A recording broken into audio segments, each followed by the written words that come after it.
The Boeing CIM-10 BOMARC supersonic nuclear-armed surface-to-air missile is one of the most bizarre and the coolest weapons of the entire Cold War era. It's also one of my favorites.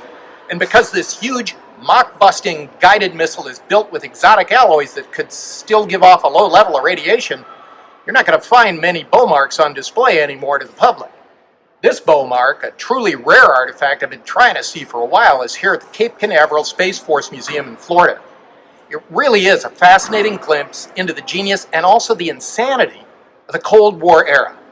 The CIM-10 BOMARC is really more like an unmanned, nuclear-armed, pilotless drone aircraft than any kind of a guided missile. The only thing missing from it is a cockpit and, of course, a pilot, which ultimately is probably a good thing, since the BOMARC's flight was a one-way trip to blast the Soviet Red Menace bombers out of the Cold War sky like a giant thermonuclear fly swatter.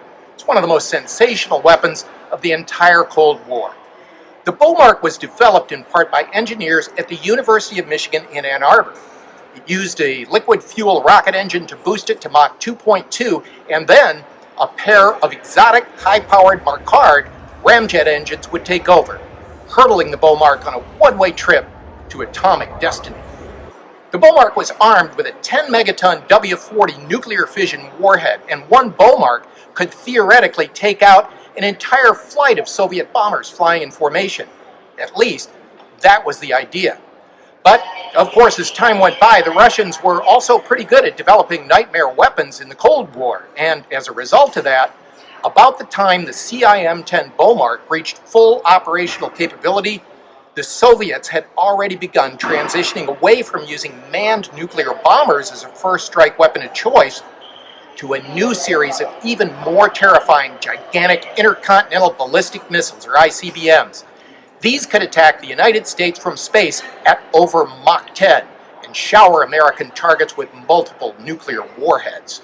So, the last BOMARC was decommissioned in October 1972, having fully performed its intended role as a part of America's strategic nuclear defense, at least for a while. Most BOMARCs were destroyed due to a long list of storage risks with toxic materials and radioactive wastes and in compliance with some old nuclear disarmament treaties. But this one, right here at the Cape Canaveral Space Force Museum in Florida, remains a fascinating relic of an era ruled by engineering genius but philosophical madness during the Cold War.